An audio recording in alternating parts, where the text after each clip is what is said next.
ಆತ್ಮೀಯ ಕನ್ನಡ ಪ್ಲಾನೆಟ್ ವೀಕ್ಷಕರಿಗೆ ಸ್ವಾಗತ. ಲೋಕಸಭಾ ಚುನಾವಣೆ 2024 ಯಾರು ಗೆಲ್ತಾರೆ ಯಾರು ಸೋಲ್ತಾರೆ ಕಾರ್ಯಕ್ರಮಕ್ಕೆ ನಿಮಗೆಲ್ಲ ಸ್ವಾಗತ. ನಾನು ಹರ್ಷಕುಮಾರ್ ಕುಗ್ವೆ, ನನ್ನ ಜೊತೆಗೆ ಕನ್ನಡ ಪ್ಲಾನೆಟ್ ಸಂಪಾದಕರಾದ ದಿನೇಶ್ ಕುಮಾರ್ ದಿನು ಅವರು ನಮ್ಮ ಜೊತೆಗಿದ್ದಾರೆ. ಅವರಿಗೆ ಎಲ್ಲರ ಪರವಾಗಿ ಸ್ವಾಗತ. ಕಿತ್ತೂರು ಕರ್ನಾಟಕ ಭಾಗದ 3 ಜಿಲ್ಲೆಗಳು ಅಂದರೆ ಬಾಗಲಕೋಟೆ, ಹುಬ್ಬಳ್ಳಿ ಧಾರವಾಡ ಮತ್ತು ವಿಜಯಪುರ, ಈ 3 ಕ್ಷೇತ್ರಗಳಲ್ಲಿ ಚುನಾವಣಾ ವಿಶ್ಲೇಷಣೆ ನಾವಿವತ್ತು ಮಾಡ್ತಾ ಇದ್ದೀವಿ. ಮೊದಲನೇದಾಗಿ ವಿಜಯಪುರ ಲೋಕಸಭಾ ಕ್ಷೇತ್ರದಲ್ಲಿ ಒಟ್ಟಾರೆ ಹಣಾಹಣಿ ಯಾವ ರೀತಿ ಆಯಿತು, ಬಲ ಹೇಗಿದೆ, ಈ ಎಲ್ಲ ವಿಷಯಗಳನ್ನು ನಾವು ಮಾತಾಡ್ಕೊಂಡು ಬರೋಣ. ವಿಜಯಪುರ ಕ್ಷೇತ್ರದಲ್ಲಿ ಕಳೆದ 24 ವರ್ಷದಿಂದ ಬಿ ಜೆ ಪಿ ಪ್ರಾಬಲ್ಯ ಇದೆ. ಬಹಳ ಮುಖ್ಯವಾಗಿ ಬಿ ಜೆ ಪಿಯ ಹಿರಿಯ ನೇತಾರ ರಮೇಶ್ ಜಿಗಜಿಣಗಿಯವರು, ಅವರು 71 ವರ್ಷದ ವಯೋವೃದ್ಧರು. ಅವರು ತಮ್ಮ ಪ್ರಾಬಲ್ಯವನ್ನು ಸಾಧಿಸ್ತಾ ಬರ್ತಾ ಇದ್ದಾರೆ ಕಳೆದ 24 ವರ್ಷದಿಂದ. ಈಗ ಕಾಂಗ್ರೆಸ್ನಿಂದ ರಾಜು ಅಲ್ಗೂರ್ ಅವರಿಗೆ ಟಿಕೆಟ್ ನೀಡಲಾಗಿತ್ತು. ಇಲ್ಲಿ ಮತದಾರ ವಿವರ ನೋಡೋದಾದರೆ, ಪುರುಷ ಮತದಾರರು 9,39,813, ಮಹಿಳಾ ಮತದಾರರು 8,98,413, ಇತರೆ 212, ಒಟ್ಟು 18,38,438 ಮತದಾರರು ಈ ವಿಜಯಪುರ ಲೋಕಸಭಾ ಕ್ಷೇತ್ರದಲ್ಲಿದ್ದಾರೆ. ಜಾತಿವಾರು ನೋಡಿದಾಗ ನಾವು ಲಿಂಗಾಯತ ಸಮುದಾಯ ಪ್ರಬಲವಾದ ಸಮುದಾಯದಲ್ಲಿ 6,06,500 ಮತದಾರರು, ದಲಿತ ಮತದಾರರು 5,75,800 ಮತದಾರರು, ಹಾಗೆಯೇ ಮುಸ್ಲಿಮರು 2,68,000, ಕುರುಬ ಮತದಾರರು 2,36,863, ಇತರೆ 1,51,274. ಈ ರೀತಿಯಲ್ಲಿ ಈ ಕ್ಷೇತ್ರದ ಒಂದು ಜಾತಿವಾರು ಮತದಾರರ ಒಂದು ಸಂಖ್ಯೆ ಇದೆ.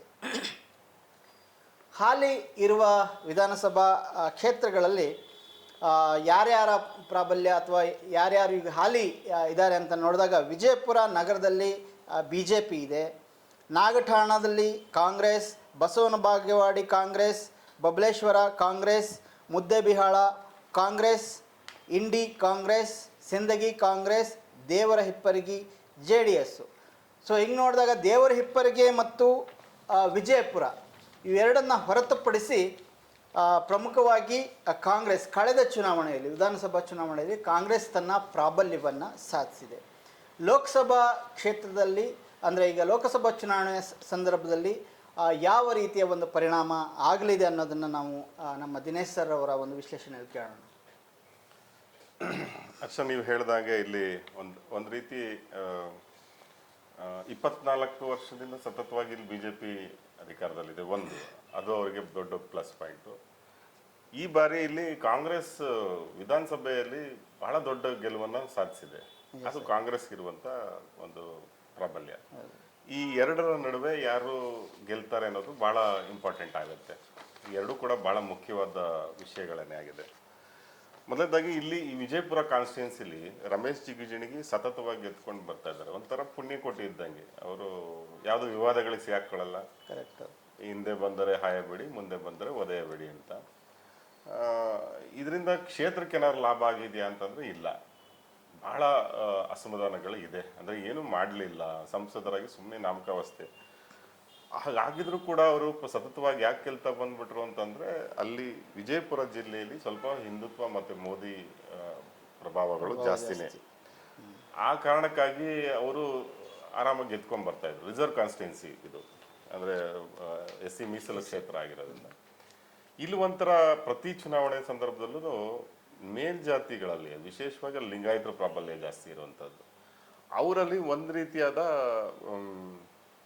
ಯಾರು ಗೆದ್ರೆ ಏನಂತ ನಮ್ಗೆ ಏನೋ ಥರದ್ದು. ಅಂದರೆ ನಿಮಗಿದು ಬರೀ ವಿಜಯಪುರ ಕಾನ್ಸ್ಟಿಟ್ಯೂನ್ಸಿ ಅಂತಲ್ಲ, SC ರಿಸರ್ವ್ ಆಗಿರುವಂಥ, ST ರಿಸರ್ವ್ ಆಗಿರುವಂಥ ಕ್ಷೇತ್ರಗಳಲ್ಲೆಲ್ಲ ನಿರಾಸಕ್ತಿಯನ್ನು ಗಮನಿಸ್ಬೋದು. ಯಾರು ಪ್ರಬಲ ಸಮುದಾಯಗಳಲ್ಲಿ ಯಾರು ಗೆದ್ರೆ ನಮ್ಗೇನಂತೆ ಅನ್ನೋದು.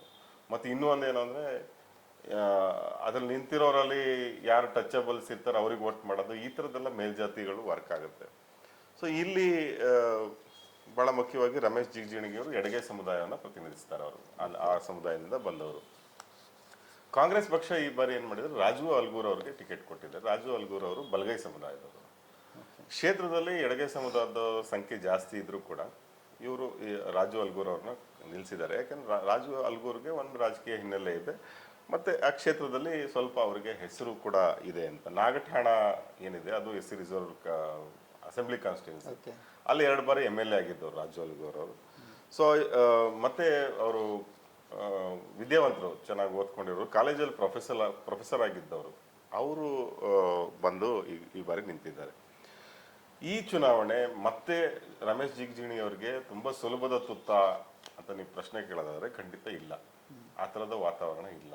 ಮೊದಲ ಬಾರಿ ಅವರು 4 ಚುನಾವಣೆ ನಂತರ ಮೊದಲ ಬಾರಿ ಅವರು ಬಹಳ ಕಠಿಣವಾದ ಸ್ಪರ್ಧೆಯನ್ನು ಅವರು ಎದುರಿಸ್ತಾ ಇದ್ದಾರೆ. ಅದಕ್ಕೆ ನಾನಾ ರೀತಿಯ ಕಾರಣಗಳಿದೆ. ಮೊದಲನೇದಾಗಿ ಈ ಕ್ಷೇತ್ರದಲ್ಲಿ ಕಳೆದ ವಿಧಾನಸಭಾ ಚುನಾವಣೆಯಲ್ಲಿ ಕಾಂಗ್ರೆಸ್ ಮಾಡಿರುವಂಥ ಪರ್ಫಾರ್ಮೆನ್ಸ್ ಏನಿದೆ ಅದು ಬಹಳ ಮುಖ್ಯ ಅನಿಸುತ್ತೆ. ಅಂದರೆ 6 ಕ್ಷೇತ್ರದಲ್ಲಿ ಅವರು ಶಾಸಕರುಗಳಿದ್ದಾರೆ ಅನ್ನೋದು ಒಂದು. ಎರಡನೇದು ಗ್ಯಾರಂಟಿ ಯೋಜನೆಗಳು ಉತ್ತರ ಕರ್ನಾಟಕದ ಬಹಳಷ್ಟು ಜಿಲ್ಲೆಗಳಲ್ಲಿ ಬಹಳಷ್ಟು ಕೆಲಸ ಮಾಡಿದೆ, ಹೆಣ್ಮಕ್ಳಿಗೆ ವಿಶೇಷವಾಗಿ. ಸೊ ಅದೆಲ್ಲ ಇರೋದ್ರಿಂದ ಈ ಬಾರಿ ಅಷ್ಟು ಸುಲಭದ ತುತ್ತಲ್ಲ ಅಂತ ನಾವು ಹೇಳ್ಬೋದು ಹರ್ಷ. ಸರ್, ಈಗ ಒಟ್ಟಾರೆ ಅಲ್ಲಿನ ಲೀಡರ್ಶಿಪ್ ಅಂದರೆ ಈಗ ಕಾಂಗ್ರೆಸ್ ಪ್ರಾಬಲ್ಯ ಇದ್ದರೂ ಕೂಡ ವಿಜಯಪುರ ಜಿಲ್ಲೆಯಲ್ಲಿ BJP ನಾಯಕರುಗಳು ಯಾರ್ಯಾರಿದ್ದಾರೆ? ಅದು ಬಹಳ ಮುಖ್ಯವಾದ ಪ್ರಶ್ನೆ. ಇಡೀ ವಿಜಯಪುರ ಜಿಲ್ಲೆಯಲ್ಲಿ ನೀವು ಗುರುತಿಸಕ್ ಸಾಧ್ಯ ಅಂತ ಇರುವಂತದ್ದು ಅಂದ್ರೆ ಒಬ್ಬ ದೊಡ್ಡ ಲೀಡರ್ ಅಂತ ಗುರುತಿಸಕ್ ಸಾಧ್ಯ ಇರೋದು ಯತ್ನಾಳ್ ಒಬ್ಬರನ್ನೇ ಮಾತ್ರ. ಬಸನಗೌಡ ಪಾಟೀಲ್ ಯತ್ನಾಳ್ ವಿಜಯಪುರದ ಶಾಸಕರು, ಏಕೈಕ ಶಾಸಕರು ಇಡೀ ಜಿಲ್ಲೆಯಲ್ಲಿ ಅವರಿಗೆ, BJPಗೆ. ಅದನ್ನು ಬಿಟ್ಟರೆ ಅಷ್ಟು ದೊಡ್ಡ ಪ್ರಮಾಣದ ನಾಯಕರುಗಳು ಅಲ್ಲಿ ಕಾಣಿಸಲ್ಲ. ಕಳೆದ ಬಾರಿ ಇಲ್ಲಿ ಎಲ್ಲ ಗೆದ್ದಿರೋರು ಕೂಡ 10,000 15,000 ಲೀಡ್ಗಳೆಲ್ಲ ಗೆದ್ದಿದ್ದಾರೆ. ಸೊ ಅದು ದೊಡ್ಡ ಸಮಸ್ಯೆ BJPಗೆ, ನಾಯಕರ ಕೊರತೆ ಅಂತೂ ಕಾಣಿಸುತ್ತೆ ಅವರಿಗೆ ಅಲ್ಲಿ. ಅಟ್ ದ ಸೇಮ್ ಟೈಮ್ ಕಾಂಗ್ರೆಸ್ನಲ್ಲಿ ನೋಡಿ, ಈಗ ಅಲ್ಲಿ 2 ಕ್ಯಾಬಿನೆಟ್ ದರ್ಜೆ ಸಚಿವರಿದ್ದಾರೆ, MB ಪಾಟೀಲ್ ಇದ್ದಾರೆ, ಶಿವಾನಂದ ಪಾಟೀಲ್ ಇದ್ದಾರೆ. ಸೊ ಕಾಂಗ್ರೆಸ್ನಲ್ಲಿ ಲೀಡರ್ಶಿಪ್ಗೆ ಏನು ಕೊರತೆ ಇಲ್ಲ. ಸೊ ಮತ್ತೆ ಯತ್ನಾಳ್ ಆದರೂ ನಿಮಗೆ ಅಲ್ಲಿ ತುಂಬ ದೊಡ್ಡದಾಗಿ ಏನೋ ಕೆಲಸ ಮಾಡಿದ್ದಾರೆ ಅಂತಂದ್ರೆ ಅದು ಕೂಡ ಏನು ಕಾಣಿಸ್ತಾ ಇಲ್ಲ. ಯತ್ನಾಳ್ ಯಾವ ಥರದ ರಾಜಕೀಯ ನಾಯಕ ಅಂತಂದ್ರೆ ಅವ್ರಿಗೆ ಅವ್ರ ಕ್ಷೇತ್ರನ ಅವ್ರು ಗೆದ್ಕೊಳ್ಳೋದಕ್ಕೆ ಏನು ಬೇಕೋ ಅಷ್ಟನ್ನು ಮಾತ್ರ ಅವ್ರು ಮಾಡ್ಕೊಂಡಿದ್ದಾರೆ. ಅಂದರೆ ಹಿಂದುತ್ವ ಪೋಲರೈಸೇಷನ್ ಅಂತ ನಾವೇನು ಕರಿತೀವಿ, ವಿಜಯಪುರ ನಗರದಲ್ಲಿ ಅತಿ ಹೆಚ್ಚಿನ ಸಂಖ್ಯೆಯಲ್ಲಿ ಮುಸ್ಲಿಮರು ಇರುವಂಥ ಪ್ರದೇಶ ಅದು. ಹಾಗಾಗಿ ಅಲ್ಲಿ ಯಾವಾಗಲೂ ಕಾಂಗ್ರೆಸ್ನವರು ಮುಸ್ಲಿಂ ಅಭ್ಯರ್ಥಿಗೆ ಟಿಕೆಟ್ ಕೊಡ್ತಾರೆ. ಹಾಗೆ ಕೊಟ್ಟಂಥ ಸಂದರ್ಭದಲ್ಲಿ ಅಂದರೆ ಹಿಂದೂ ಮತಗಳನ್ನೆಲ್ಲ ಅವರು ಕನ್ಸಾಲ್ಟೇಟ್ ಮಾಡಿಕೊಂಡು ಗೆದ್ಕೊಂಡು ಬಂದಿದ್ದಾರೆ. ಅಷ್ಟು ಬಿಟ್ಟರೆ ಅವ್ರಿಗೆ ಆ ಕ್ಷೇತ್ರದ ಹೊರಗೆ ಅವ್ರಿಗೆ ಪ್ರಭಾವಳಿ ಆಗಲಿ, ಅವ್ರಿಗೆ ಒಂದು ಕಾರ್ಯಕರ್ತರು ಅಥವಾ ನಾಯಕರುಗಳ, ಅಂದರೆ ಈ ಸಾಧಾರಣವಾಗಿ ರಾಜಕೀಯ ನಾಯಕರುಗಳು, ದೊಡ್ಡ ನಾಯಕರುಗಳನ್ನ ನಾವು ತಗೊಳ್ಳೋದಾದರೆ ನೀವು ಸಿದ್ದರಾಮಯ್ಯ, DK ಶಿವಕುಮಾರ್, ಯಡಿಯೂರಪ್ಪ, ಇಂಥ ನಾಯಕರುಗಳೇನಂದ್ರೆ ಎಲ್ಲ ಜಿಲ್ಲೆಗಳಲ್ಲೂ ತಮ್ಮದೇ ಆದ ಲೀಡರ್ಗಳನ್ನ ಅವ್ರು ಬೆಳೆಸಿಟ್ಕೊಂಡಿರ್ತಾರೆ. ಮುಂದೆ ಅವ್ರ ಪರ ಲಾಬಿ ಮಾಡ್ತಾರೆ, ಅವ್ರಿಗೆ ಬೇಕಾಗಿದ್ದ ಕೆಲಸಗಳು ಮಾಡ್ಕೊಡ್ತಾರೆ. ಈ ಥರದ ಚಾರಿಷ್ಮಾ ಇರುವ ನಾಯಕ ಯತ್ನಾಳ್ ಅಲ್ಲ. ಅವ್ರದ್ದೇನಿದ್ರು ಮೀಡಿಯಾಗಳ ಮುಂದೆ ಬರೋದು, ಬಾಯಿಗೆ ಬಂದಂಗೆ ಮಾತಾಡೋದು, ಮುಸ್ಲಿಮರ ವಿರುದ್ಧ ಮಾತಾಡೋದು, ಈ ಥರದ್ದೇ ರಾಜಕಾರಣ ಮಾಡ್ಕೊಂಡು ಬಂದಿದ್ದಾರೆ. ಬಿಟ್ಟರೆ ಜಿಲ್ಲೆ ಮಟ್ಟಿಗೆ ನೀವು ಅದೇ ಮಾತನ್ನು ಶಿವಾನಂದ ಪಾಟೀಲ್ಗೆ ಹೇಳ ಉದಾಹರಣೆ ತಗೊಂಡ್ರೆ, ನಾವು ಶಿವಾನಂದ ಪಾಟೀಲ್ ಇಡೀ ಎಲ್ಲ 8 ಕ್ಷೇತ್ರಗಳಲ್ಲೂ ಅವ್ರದೇ ಆದಂಥ ಲೀಡರ್ಗಳು, ಅವ್ರದೇ ಆದಂಥ ಏನು ಫಾಲೋಯಿಂಗ್ ಇದೆ. MB ಪಾಟೀಲ್ ಕೂಡ ಸತತ 4 ಬಾರಿ ಗೆದ್ಕೊಂಡು ಬಂದಿದ್ದಾರೆ ಬಬಲೇಶ್ವರದಿಂದ. ಅವರು ಕೂಡ ದೊಡ್ಡ ಲೀಡರ್ ಆಗಿ ಬೆಳೆದಿದ್ದಾರೆ.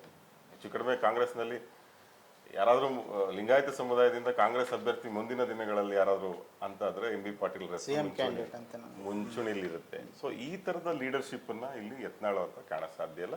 ಇದು BJPಗೆ ಅದು ಮೈನಸ್ ಪಾಯಿಂಟ್ ಅಂತ ಹೇಳ್ಬೋದು.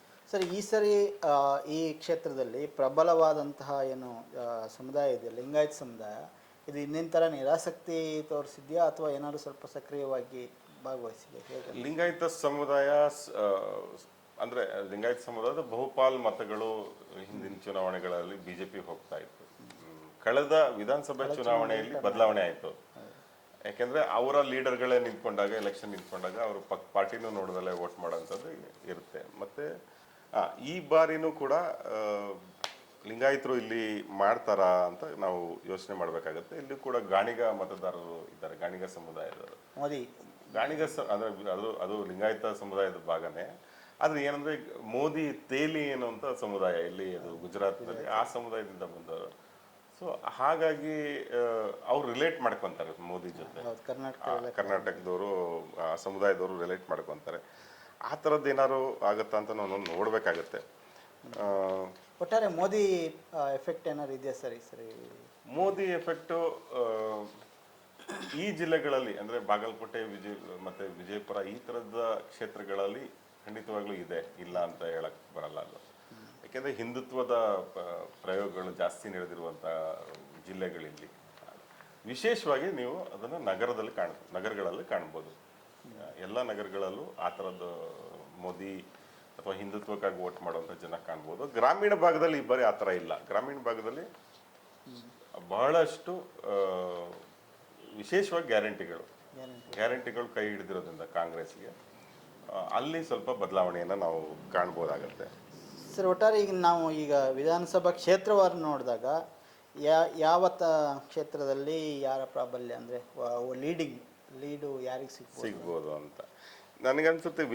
ವಿಜಯಪುರ ನಗರ ಏನು ಯತ್ನಾಳ್ ಅವರು ಶಾಸಕರಾಗಿದ್ದಾರಲ್ಲ, ಅಲ್ಲಿ ಕಾಂಗ್ರೆಸ್ ಲೀಡ್ ತಗೊಳ್ಳೋ ಸಾಧ್ಯತೆ ಇದೆ. ಯಾಕೆಂತಂದ್ರೆ ಯತ್ನಾಳ್ ಅವರು ಎಲೆಕ್ಷನ್ ಮಾಡೋ ಥರ ಅಲ್ಲಿ ಎಲೆಕ್ಷನ್ ಮಾಡೋದಿಲ್ಲ. ಒಂದು ಮುಸ್ಲಿಂ ಸಮುದಾಯದ ಸಂಖ್ಯೆ ತುಂಬ ಜಾಸ್ತಿ ಇರೋದ್ರಿಂದ, ಮುಸ್ಲಿಂ ಸಮುದಾಯದವರು ಆಬ್ವಿಯಸ್ಲಿ ಅವರು ಕಾಂಗ್ರೆಸ್ಗೆ ಸಪೋರ್ಟ್ ಮಾಡೋದ್ರಿಂದ ಅಲ್ಲಿ ಕಾಂಗ್ರೆಸ್ ಲೀಡ್ ತಗೊಳ್ಳುವಂಥ ಸಾಧ್ಯತೆ ಕಾಣುತ್ತೆ.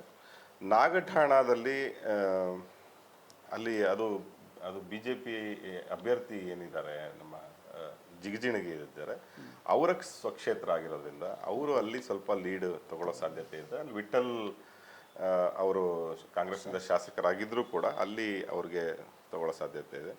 ಬಸವನ ಬಾಗೇವಾಡಿ ಶಿವಾನಂದ ಪಾಟೀಲ್ ಅವರ ಮಗಳು ಬಾಗಲಕೋಟೆಯಲ್ಲಿ ಎಲೆಕ್ಷನ್ ನಿಂತಿದ್ರೂ ಸಹ ಅವರು ಇಲ್ಲಿ ಬಂದು ತುಂಬ ಕೆಲಸ ಮಾಡಿದ್ದಾರೆ ಈ ಕ್ಷೇತ್ರದಲ್ಲಿ. ಮತ್ತೆ ಅವರು ಯಾವುದೇ ಕಾರಣಕ್ಕೂ ಲೀಡ್ ಬಿಟ್ಕೊಡ್ಬಾರ್ದು ಅಂತ ಅವರು ಕೆಲಸ ಮಾಡಿರೋದು. ಅಲ್ಲೂ ಕಾಂಗ್ರೆಸ್ ಲೀಡ್ ತಗೊಳ್ಳೋ ಸಾಧ್ಯತೆ ಇದೆ. ಬಬಲೇಶ್ವರದಲ್ಲಿ ಒನ್ಸ್ ಅಗೇನ್ ಅಲ್ಲಿ ಎಂ ಬಿ ಪಾಟೀಲ್ ಇದ್ದಾರೆ. ಎಂ ಬಿ ಪಾಟೀಲ್ ತುಂಬ ಕೆಲಸ ಮಾಡಿದ್ದಾರೆ ಈ ಚುನಾವಣೆಯಲ್ಲಿ. ಯಾಕೆಂದರೆ ಅವ್ರಿಗೂ ಪ್ರತಿಷ್ಠೆಯ ಪ್ರಶ್ನೆನೇ ಇದೆ. ಯಾಕೆಂದರೆ ಇಡೀ ಎಲ್ಲ ಯಾವ್ಯಾವ ವಿಧಾನಸಭಾ ಕ್ಷೇತ್ರದಲ್ಲಿ ವಿಶೇಷವಾಗಿ ಮಿನಿಸ್ಟ್ರಿಗಳು ಅವ್ರು ಲೀಡ್ ಕೊಟ್ಟರ ಇಲ್ವಂತ ಅವ್ರು ಹೈಕಮಾಂಡ್ ಗಮನಿಸ್ತಾ ಇರುತ್ತೆ. ಸೊ ಅದೆಲ್ಲ ಕೂಡ ಫ್ಯಾಕ್ಟ್ ಇರ್ತದೆ. ಮತ್ತು 4 ಚುನಾವಣೆಗಳಲ್ಲಿ ಅವ್ರು ಗೆದ್ಕೊಂಡ್ಬಂದಿದ್ದಾರೆ. ಆ ಕ್ಷೇತ್ರದ ಮೇಲೆ ತುಂಬ ಹಿಡಿತಾ ಇರೋದ್ರಿಂದ ಅವರು ಅಲ್ಲಿ ಲೀಡ್ ಕೊಡೋ ಸಾಧ್ಯತೆ ಕಾಣಿಸುತ್ತೆ. ಮುದ್ದೇಬಿಹಾಳದಲ್ಲಿ CS ನಾಡಗೌಡರು ಅಲ್ಲಿ MLA ಆಗಿದ್ದಾರೆ. ಅಲ್ಲಿ 50-50 ಥರದ ವಾತಾವರಣ, ಅಂದರೆ ಎರಡೂ ಪಕ್ಷಗಳು ಮತ ತಗೊಳ್ಳೋಂಥ ಸಾಧ್ಯತೆ ಕಾಣಿಸುತ್ತೆ. ದೇವರ ಹಿಪ್ಪರಿಗೆಯಲ್ಲಿ ಅಲ್ಲಿ ಸ್ವಲ್ಪ BJPಗೆ ಅದು ಪ್ಲಸ್ ಪಾಯಿಂಟ್ ಆಗೋ ಸಾಧ್ಯತೆ ಇದೆ. ಯಾಕೆಂದರೆ ಅಲ್ಲಿ JDS MLA ಪಂಚಮಸಾಲಿ ಸಮುದಾಯದವರು ರಾಜುಗೌಡ ಪಾಟೀಲ್ JDS ಮತ್ತು BJP ಅಲಯನ್ಸ್ ಆಗಿರೋದ್ರಿಂದ ಕಳೆದ ಬಾರಿ BJP ಅಭ್ಯರ್ಥಿ ವಿರುದ್ಧನೇ ಗೆದ್ದಿದ್ರು. ಮತ್ತು ಆ ಓಟ್ಗಳೆಲ್ಲ ಒಂದಾಗೋ ಸಾಧ್ಯತೆ ಕಾಣಿಸ್ತಾ ಇರೋದ್ರಿಂದ ದೇವರ ಹಿಪ್ಪರಿಗೆಯಲ್ಲಿ BJP ಲೀಡ್ ತಗೊಳ್ಳೋಂಥ ಸಾಧ್ಯತೆ ಇದೆ. ಮತ್ತು ಸಿಂದಗಿ ಮತ್ತು ಇಮ್ಡಿ ಈ ಎರಡೂ ಕ್ಷೇತ್ರಗಳಲ್ಲಿ ಅಲ್ಲೂ ಕೂಡ ಸ್ವಲ್ಪ 50-50 ಯಾರು ಲೀಡ್ ತಗೋತಾರೆ ಅನ್ನೋದು ಅಷ್ಟು ಕಾಣಿಸ್ತಾ ಇಲ್ಲ. ಸಿಂದಗಿಯಲ್ಲಿ ಅಶೋಕ್ ಮನಗುಳಿ ಅವರು ಕೆಲಸ ಮಾಡಿದ್ದಾರೆ. ಇಮ್ಡಿಯಲ್ಲಿ ಕೂಡ ಕಾಂಗ್ರೆಸ್ನ ಯಶವಂತರಾವ್ ಗೌಡ ಪಾಟೀಲ್ ಅವರು ಸಾಕಷ್ಟು ಕೆಲಸ ಮಾಡಿದ್ದಾರೆ. ಆದರೂ ಕೂಡ ಅಲ್ಲಿ ಯಾರು ಲೀಡ್ ತಗೋತಾರೋ ಅಂತ ಹೇಳೋದಕ್ಕೆ ಬರಲ್ಲ ಅನ್ಸುತ್ತೆ. ಸೊ ನೀವು ಒಟ್ಟು ಈಗ ಹೇಳಿರುವ ಪ್ರಕಾರ ಈ ಟೋಟಲ್ ಆಗಿ ನೋಡಿದಾಗ ಒಂದು ತುಂಬ ದೊಡ್ಡ ಅಂದರೆ ಹಣಾಹಣಿ ಬಹಳ ಜೋರಾಗಿ ಹೌದು, ಅಷ್ಟು ಸುಲಭ ಇಲ್ಲ ಯಾರಿಗೂ ಕೂಡ ಅಷ್ಟು ಜಿಗಜಿಣಿಗೆ ಸುಲಭ ಇಲ್ಲ. ಮತ್ತು ಯಾರೇ ಗೆದ್ರು ಒಂದು 25,000-50,000 ಸಾವಿರ ಲೀಡ್ಗಳಲ್ಲಿ ಗೆಲ್ಬೋದು ಅಂತ ಅನ್ಸುತ್ತೆ. ಓಕೆ ಸ್ನೇಹಿತರೆ, ಇದಾಗಿತ್ತು ವಿಜಯಪುರ ಲೋಕಸಭಾ ಕ್ಷೇತ್ರದ ಒಟ್ಟಾರೆ ಚುನಾವಣೆ ಸಮೀಕ್ಷೆ. ಈಗ ನಾವು ಕಿತ್ತೂರು ಕರ್ನಾಟಕದ ಮತ್ತೊಂದು ಕ್ಷೇತ್ರ ಬಾಗಲಕೋಟೆಯನ್ನು ನೋಡ್ಕೊಂಡು ಬರೋಣ. ಸೊ ಬಾಗಲಕೋಟೆ ಮೊದಲಿಗೆ ಅಂದರೆ ಸ್ವಾತಂತ್ರ್ಯ ನಂತರದಲ್ಲಿ ಮೊದಲ 10 ಲೋಕಸಭಾ ಚುನಾವಣೆಗಳಲ್ಲಿ ಕಾಂಗ್ರೆಸ್ದೇ ಪ್ರಾಬಲ್ಯ ಸಾಧಿಸ್ತಾ ಬಂದಿದ್ದಂಥದ್ದು. ಆದರೆ ಕಳೆದ 4 ಚುನಾವಣೆಯಲ್ಲಿ ಅದು ಒಂದು ರೀತಿಯಲ್ಲಿ BJPಯ ಭದ್ರಕೋಟೆಯಾಗಿ ಬದಲಾಗಿರೋಂಥದ್ದನ್ನು ನೋಡಿದ್ದೀವಿ. ಯಾಕೆಂತ ಹೇಳಿದ್ರೆ ಕಳೆದ 4 ಚುನಾವಣೆಗಳಲ್ಲಿ ಮತ್ತೊಬ್ಬ BJPಯ ಹಿರಿಯ ನಾಯಕರಾದಂಥ PC ಗದ್ದಿಗೌಡರವರು ಗೆಲುವನ್ನು ಸಾಧಿಸ್ಕೊಂಡು ಬರ್ತಾ ಇದ್ದಾರೆ. ಈ ಸಲ ನೋಡಿದಾಗ ಅಲ್ಲಿ ಅಭ್ಯರ್ಥಿಗಳಾಗಿ ಕಾಂಗ್ರೆಸ್ನಿಂದ ಸಂಯುಕ್ತ ಪಾಟೀಲ್ ಅವರನ್ನು ಕಾಂಗ್ರೆಸ್ ಪಕ್ಷ ಕಣಕ್ಕಿಳಿಸಿತ್ತು. ಅದೇ ರೀತಿ BJPಯಿಂದ ಗದ್ದಿಗೌಡರಿದ್ದರು. ಒಟ್ಟಾರೆ ಮತದಾರರ ಒಂದು ವಿವರವನ್ನು ನೋಡಿದಾಗ ಅಲ್ಲಿ ಒಟ್ಟು 17,90,118 ಮತದಾರರಿದ್ದಾರೆ. ಅವ್ರ ಪೈಕಿ ಪುರುಷರು 8,87,780 ಹಾಗೂ ಮಹಿಳಾ ಮತದಾರರು 9,02,239. ಅಂದರೆ ಮಹಿಳಾ ಮತದಾರರು ಪುರುಷ ಮತದಾರರಿಗಿಂತ ಸ್ವಲ್ಪ ಜಾಸ್ತಿ ಇದ್ದಾರೆ ಅಂತ. ಜಾತಿವಾರು ನೋಡಿದಾಗ ಲಿಂಗಾಯತ ಮತದಾರರು 6,50,000, ಕುರುಬ ಮತದಾರರು 2,44,000, ದಲಿತ ಮತದಾರರು 2 ಲಕ್ಷ, ಮುಸ್ಲಿಂ ಮತದಾರರು 1,70,000, ವಾಲ್ಮೀಕಿ ಅಂದರೆ ಬೇಡ ಸಮುದಾಯ 1,18,000, ಜೈನ ಮತದಾರರು 25,566 ಮತದಾರರು, ನೇಕಾರ 60, ಕ್ಷತ್ರಿಯ ಒಳಪಂಗಡ ಸೇರಿ 1 ಲಕ್ಷ. ಸೊ ಬ್ರಾಹ್ಮಣ ಮತದಾರರು 21,793, ಇತರೆ 2,86,000 ಮತದಾರರು. ಇದು ಒಟ್ಟಾರೆ ಜಾತಿವಾರು ಮತದಾರರ ಒಂದು ಸಂಖ್ಯೆ. ಸೊ ಇಲ್ಲಿ ನಮಗೆ ಬಾಗಲಕೋಟೆ, ಬಾದಾಮಿ, ಬೀಳಗಿ, ಹುನಗುಂದ, ಮುಧೋಳ, ಜಮಖಂಡಿ, ತೇರದಾಳ, ನರಗುಂದ 8 ವಿಧಾನಸಭಾ ಕ್ಷೇತ್ರಗಳು ಬರ್ತವೆ. ಈಗಾಗಲೇ ಬಾಗಲಕೋಟೆಯಲ್ಲಿ ಕಾಂಗ್ರೆಸ್ ಶಾಸಕರಿದ್ದಾರೆ, ಬಾದಾಮಿಯಲ್ಲಿ ಕಾಂಗ್ರೆಸ್, ಬೀಳಗಿ ಕಾಂಗ್ರೆಸ್, ಹುನಗುಂದ ಕಾಂಗ್ರೆಸ್, ಮುಧೋಳ ಕಾಂಗ್ರೆಸ್, ಜಮಖಂಡಿ, ತೇರದಾಳ ಮತ್ತು ನರಗುಂದ ಇಲ್ಲಿ BJP ಶಾಸಕರು ಕಳೆದ ಚುನಾವಣೆಯಲ್ಲಿ ಆಯ್ಕೆಯಾಗಿ ಬಂದಿದ್ದಾರೆ. ಒಟ್ಟಾರೆ ಬಾಗಲಕೋಟೆ ಕ್ಷೇತ್ರದಲ್ಲಿ ಯಾವ ರೀತಿಯ ಹಣಾಹಣಿ ಇದೆ ಅಂತೇಳಿ ನಾವು ಕೇಳ್ಕೊಂಡ್ಬರೋಣ. ಈ ಹರ್ಷ ಏನಂತ ಹೇಳ್ಬೋದು ಅಂದರೆ ಸ್ಪೀಡ್ ವರ್ಸಸ್ ಗ್ರೌಂಡ್ ಅಂತ ಹೇಳ್ಬೋದು. ಕಾಂಗ್ರೆಸ್ನವರು ಸಿಕ್ಕಾಪಟ್ಟೆ ಸ್ಪೀಡಲ್ಲಿದ್ದಾರೆ ಇಲ್ಲಿ. ಭಾಳ ಅಗ್ರೆಸಿವ್ ಆದ ಕ್ಯಾಂಪೇನನ್ನು ಕಾಂಗ್ರೆಸ್ನವರು ಯಾವ್ದಾದ್ರು ಕರ್ನಾಟಕ ಕ್ಷೇತ್ರದಲ್ಲಿ ಮಾಡಿದರೆ ಅದು ಇಲ್ಲಿ ಬಾಗಲಕೋಟೆಯಲ್ಲಿ. ಅಟ್ ದ ಸೇಮ್ ಟೈಮ್ ಅವರು ಗ್ರೌಂಡ್ ವರ್ಕ್ಗಳನ್ನು ಮಾಡಿದ್ದಾರೆ. ಅದು ಕಾರ್ಯಕರ್ತರ ಪಡೆ ಇದೆ BJPಗೆ. ಸೊ ಅವೆರಡರ ನಡುವೆ ಯಾರು ಗೆಲ್ತಾರೆ ಅನ್ನೋದನ್ನ ಅದು ಬಹಳ ಮುಖ್ಯ ಅಂತ ನನಗನ್ಸುತ್ತೆ. ಇಲ್ಲಿ ಬಾಗಲಕೋಟೆ ಕ್ಷೇತ್ರ ಇದೆಯಲ್ಲ, ಇದು ಕೂಡ ನಾವು ಮೊದಲೇ ಮಾತಾಡ್ದಂಗೆ ಹಿಂದುತ್ವದ ಸ್ವಲ್ಪ ಕೆಲಸಗಳು ಜಾಸ್ತಿ ನಡೆದಿರೋಂಥ ಕ್ಷೇತ್ರಗಳು. ವಿಶೇಷವಾಗಿ ನಿಮಗೆ ಜಮಖಂಡಿ, ತೇರದಾಳ, ನರಗುಂದ, ಮುಧೋಳ ಈ ಭಾಗದಲ್ಲಿ ಈ ಹಿಂದುತ್ವ ಮತ್ತು ಮೋದಿ ಫ್ಯಾಕ್ಟ್ರಿಗಳು ಕೆಲಸ ಮಾಡುವಂಥ ಸಾಧ್ಯತೆ ಇರುವಂಥ ಕ್ಷೇತ್ರಗಳು. ಇಲ್ಲೂ ಕೂಡ ಡಿವಿಷನ್ ಯಾವ ಥರ ಆಗಿದೆ ಅಂತಂದರೆ ನಗರ ಮತ್ತು ಗ್ರಾಮೀಣ ಭಾಗ ಅಂತ. ನಗರ ಪ್ರದೇಶಗಳಲ್ಲಿ BJPಗೆ ಹೆಚ್ಚು ಮತಗಳು ಸಿಗುವಂಥ ಸಾಧ್ಯತೆ ಕಾಣಿಸ್ತಾ ಇದೆ. ಗ್ರಾಮೀಣ ಭಾಗದಲ್ಲಿ ಕಾಂಗ್ರೆಸ್ಗೆ ಅಲ್ಲಿ ಕೈ ಹಿಡಿಯುವಂಥ ಸಾಧ್ಯತೆ ಇದೆ. ನಗರ ಪ್ರದೇಶದಲ್ಲಿರುವಂಥ BJP ಮತದಾರ ಏನಿದ್ದಾರೆ, ನಿಮ್ಮ ಎಲ್ಲ ಒಂಥರ ವಾಟ್ಸಪ್ ಯೂನಿವರ್ಸಿಟಿ ಪದವೀಧರರು. ನೀವು ಅವರನ್ನು ಬದಲಾಯಿಸೋಕ್ಕೆ ಸಾಧ್ಯನೇ ಇಲ್ಲ. ನೀವು ಯಾವುದೇ ಸಮುದಾಯ ಆಗಲಿ ಇನ್ನೊಂದಾಗಲಿ ಬೇರೆ ಯಾವುದೂ ಫ್ಯಾಕ್ಟ್ರಿಗಳು ಕೆಲಸ ಮಾಡಲ್ಲ. ನಾನು ಅದನ್ನೇ ಪ್ರಶ್ನೆಗಳು ಕೇಳ್ತಾ ಇದ್ದೆ. ಈ ನಗರ ಪ್ರದೇಶದ ಹೆಣ್ಮಕ್ಳು ಏನು ಮಾಡ್ಬೋದು ಈ ಸಲ ಎಲೆಕ್ಷನ್ನಲ್ಲಿ? ಏನಿಲ್ಲ ಸರ್, ಅವರು 2,000 ರೂಪಾಯಿ ರೊಕ್ಕ ಡ್ರಾ ಮಾಡಿಕೊಂಡು ಅದೇ ದುಡ್ಡಲ್ಲಿ ಆಟೋ ಚಾರ್ಜ್ ಹಾಕೊಂಡು BJPಗೆ ಓಟ್ ಹಾಕ್ತಾರೆ ಅಂತ. ಅಷ್ಟು ಮಟ್ಟಿಗೆ ನಿಮಗೆ ಈ ವಾಟ್ಸಪ್ ಯೂನಿವರ್ಸಿಟಿ ಅನ್ನೋದು ಅಲ್ಲಿ ಕೆಲಸ ಮಾಡಿದೆ ಅನ್ನೋಂಥದ್ದು ಅದಿದೆ. ಹಾಗಂತ ಹೇಳಿ ಈ ಬಾರಿ ಬಾಗಲಕೋಟೆಯಲ್ಲಿ ಆರಾಮಾಗಿ ಗದ್ದಿಗೌಡರು ಗೆಲ್ತಾರ ಅಂತಂದರೆ ಆ ಥರದ್ದು ವಾತಾವರಣ ಇಲ್ಲ. ಇಲ್ಲೂ ಕೂಡ ತುಂಬ ಸ್ಟ್ರಾಂಗ್ ಆದ ಇದಿದೆ. ಮೊದಲ ಬಾರಿ ಕಾಂಗ್ರೆಸ್ ಅಂದರೆ 4 ಚುನಾವಣೆ ನೀವು 2004 ಚುನಾವಣೆಗೆ ಬರೋದಾದ್ರೆ ಅಲ್ಲಿ ಇಂಡಿಯಾ ಶೈನಿಂಗ್ ಕ್ಯಾಂಪೇನ್ ಏನೋ ಮಾಡಿದ್ರು ವಾಜಪೇಯಿ ಆ ಟೈಮಲ್ಲಿ ಗದ್ದಿಗೌಡರು ಮೊದಲನೇ ಬಾರಿ ಗೆದ್ದರು. 2009 ಆ ಸಂದರ್ಭದಲ್ಲಿ ಯಡಿಯೂರಪ್ಪ ಅವ್ರದ್ದು ಒಂದು ಅಲೆ ಇತ್ತು ಕರ್ನಾಟಕದೊಳಗಡೆ. ಅಂದರೆ ಯಡಿಯೂರಪ್ಪ ಲಿಂಗಾಯತರು ನಮ್ಮ ಸಮುದಾಯ ನಾಯಕರು ಅನ್ನೋದು ಆ ಅಲೆಯಲ್ಲಿ ಗದ್ದಿಗೌಡರು 2ನೇ ಸಲ ಗೆದ್ದರು. 3 ಮತ್ತು 4 ಅಂದರೆ 2014 ಮತ್ತು 2019 ಕತೆ ನಿಮ್ಗೆ ಗೊತ್ತೇ ಇದೆ. ಆ ಸಂದರ್ಭದಲ್ಲಿ ಮೋದಿ ಹಿಂದುತ್ವ ಇವೆಲ್ಲ ಭಾಳ ಪ್ರಖರವಾಗಿ ಮೇಲೆ ಬಂದಂಥ ಚುನಾವಣೆಗಳು. ಆ ಸಂದರ್ಭದಲ್ಲಿ ಸುಲಭವಾಗಿ ಇಲ್ಲಿ ಗೆದ್ಕೊಂಡ್ಬಂದರು. ಆದರೆ ಈ ಬಾರಿ ಆ ಥರ ಕಾಣಿಸ್ತಾ ಇಲ್ಲ. ಈ ಬಾರಿ ಕಾಂಗ್ರೆಸ್ ಭಾಳ ಏನದು ಪ್ರಬಲವಾದ ಅಭ್ಯರ್ಥಿನೇ ಕಣಕ್ಕಿಳಿಸಿದೆ ಅಂತ. ಅಲ್ಲಿ ಶಿವಾನಂದ ಪಾಟೀಲ್ ಅವರ ಮಗಳು ಸಂಯುಕ್ತ ಪಾಟೀಲ್ ಅವ್ರನ್ನ ನಿಲ್ಲಿಸಿರೋದು ಒಂಥರ ಗೇಮ್ ಚೇಂಜರ್. ಇಲ್ಲಿ ಶಿವಾನಂದ ಪಾಟೀಲ್ ಇಲ್ಲಿ ಈ 2 ಜಿಲ್ಲೆಗಳಲ್ಲಿ ಅವರು ಈ ಬಾಗಲಕೋಟೆ ಕ್ಷೇತ್ರದ ಶಾಸಕರು ಅಲ್ಲದಲ್ಲೇ ಇದ್ದರು. ಅವರು ವಿಜಯಪುರ ಜಿಲ್ಲೆಯ ಕ್ಷೇತ್ರದಲ್ಲಿದ್ದು ಕೂಡ ಈ 2 ಜಿಲ್ಲೆ ಮೇಲೆ ತುಂಬ ಹಿಡಿತ ಇಟ್ಕೊಂಡಿರುವಂಥವ್ರು. ಅವರು ಕೋಆಪರೇಟಿವ್ ಸೊಸೈಟಿಗಳಿಂದ ಹಿಡಿದು ಆ ನೆಟ್ವರ್ಕ್ ಎಲ್ಲ ತುಂಬ ಚೆನ್ನಾಗಿ ಬಳಸ್ಕೊಳ್ಳೋಕೆ ಬರುತ್ತೆ ಅವರಿಗೆ. ಮತ್ತು ಚುನಾವಣೆಗಳನ್ನು ಭಾಳ ಚೆನ್ನಾಗಿ ಯಶಸ್ವಿಯಾಗಿ ಮಾಡ್ತಾರೆ. ಸೊ ಆ ಕಾರಣಕ್ಕಾಗಿನೇ ಈ ಎಂ ಬಿ ಪಾಟೀಲ್ಗೆ ಅವರು ಮಂತ್ರಿ ಮಾಡಿದಂಥ ಸಂದರ್ಭದಲ್ಲಿ ಶಿವಾನಂದ ಪಾಟೀಲ್ ಅವ್ರಿಗೂ ಕೂಡ ಮಾಡಿದ್ದು ಉದ್ದೇಶನೇ ಅದು. ಯಾಕೆಂದ್ರೆ ಅವರು ಕೂಡ ತುಂಬಾ ದೊಡ್ಡ ಲೀಡರ್ ಆ ಜಿಲ್ಲೆ, ಈ ಎರಡು ಜಿಲ್ಲೆಗಳ ಮಟ್ಟಿಗೆ. ಎಂ ಬಿ ಪಾಟೀಲ್ ಸ್ವಲ್ಪ ಹೊರಗಡೆ ಅವರು ರಾಜ್ಯ ಮಟ್ಟದಲ್ಲಿ ಬೆಳ್ಕೊಂಡ್ರು, ಶಿವಾನಂದ ಪಾಟೀಲ್ ಈ ಕ್ಷೇತ್ರಗಳಿಗೆ, ಈ ಜಿಲ್ಲೆಗಳಿಗೆ ಸೀಮಿತವಾಗಿ ಉಳ್ಕೊಂಡ್ರು ಅನ್ನೋದು ಬಿಟ್ಟರೆ ಆ ಜಿಲ್ಲೆಗಳಲ್ಲಿ ಹಿಡ್ತಾ ಇದೆ. ಸೊ ಸಂಯುಕ್ತ ಪಾಟೀಲು ಹೊಸ ಮುಖ, ಹೆಣ್ಮಗಳು, ಇದೆಲ್ಲ ಕೂಡ ಅವರಿಗೆ ಹೆಲ್ಪ್ ಆಗುವಂಥ ಸಾಧ್ಯತೆ ಇದೆ. ಅದಕ್ಕಿಂತ ಹೆಚ್ಚಾಗಿ ಜಾತಿ, ಪಂಚಮಸಾಲಿ ಸಮುದಾಯದ ಹೆಣ್ಮಗಳಾಗಿರೋದ್ರಿಂದ ಪಂಚಮಸಾಲಿಗಳು ಅಂದರೆ ಈ ಬಾರಿ ಲಿಂಗಾಯತರು, ಆ ಲಿಂಗಾಯತ್ ಪಂಚಮಸಾಲಿಗಳು ಬಹಳ ಸ್ಟ್ರಾಂಗ್ ಆಗಿ ಇವರು ಬೆನ್ನಿಗೆ ನಿಂತಿದ್ದಾರೆ. ಕೆಲವು ಮಠಾಧೀಶರುಗಳು ಕೂಡ ಅವ್ರ ಜೊತೆ ನಿಂತ್ಕೊಂಡಿದ್ದಾರೆ.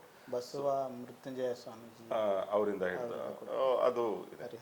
ಆದರೆ ಒಂದು ಸಮಸ್ಯೆ ಏನಂದ್ರೆ ಈ ಕ್ಷೇತ್ರದಲ್ಲಿ ಕಾಂಗ್ರೆಸ್ ಟಿಕೆಟ್ ವಿಷಯದಲ್ಲಿ ಆದಂಥ ಗೊಂದಲ ಏನಿದೆ, ಕಾಶ್ಯಪ್ನವರವರ ಪತ್ನಿ ವೀಣಾ ಕಾಶ್ಯಪ್ನವರಿಗೆ ಟಿಕೆಟ್ ಕೊಡ್ತಾರೆ ಅಂತ ಅನ್ಕೊಂಡಿದ್ರು. ಅವರು ಪ್ರಚಾರ ಕೂಡ ಮಾಡಿಬಿಟ್ಟಿದ್ರು.